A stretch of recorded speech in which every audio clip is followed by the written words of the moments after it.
There have been concerns that gas development in this region might change the patterns of fire that occur in these dominant grassy woodlands. And so the aim of this project is to improve our understanding of how fire affects the abundance and distributions of the plants and animals in this region.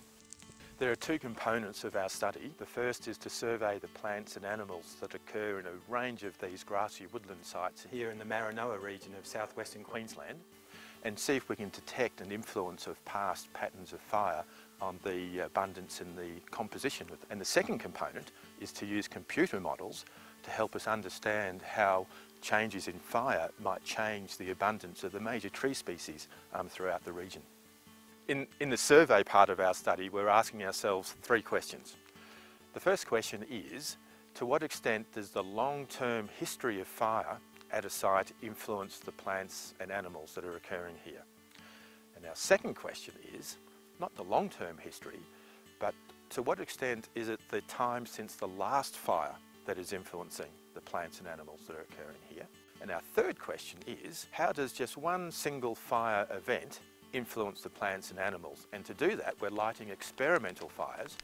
Beforehand, we've surveyed the plants and animals that occur there, and then we'll go in after the fires and survey them again to see how they've been affected. We're collaborating with our colleagues at the Queensland Herbarium to sample all the plants, the lizards, the birds, the mammals, and my favourite group, ants. Ants might be very small, but they're the dominant group of animals in these grassy woodlands. There's hundreds of species of them. They play really important roles in the ecology of these woodlands, and they're very widely used as bioindicators of ecosystem health. We're here today sampling the ants at our study sites, and the way we do that is use pitfall traps, little plastic containers that we partly fill with a green solution to preserve them, and bury them into the ground and wait for a couple of days, and the ants that are just running around the ground just fall in.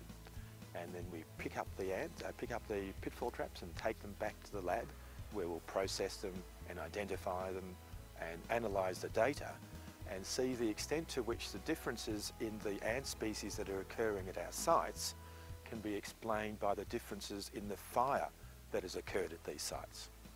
This is one of a number of biodiversity projects that are helping us understand how gas development might influence the plants and animals that are occurring in this region, and it's also improving our fundamental knowledge of the ecosystems of southeastern Queensland.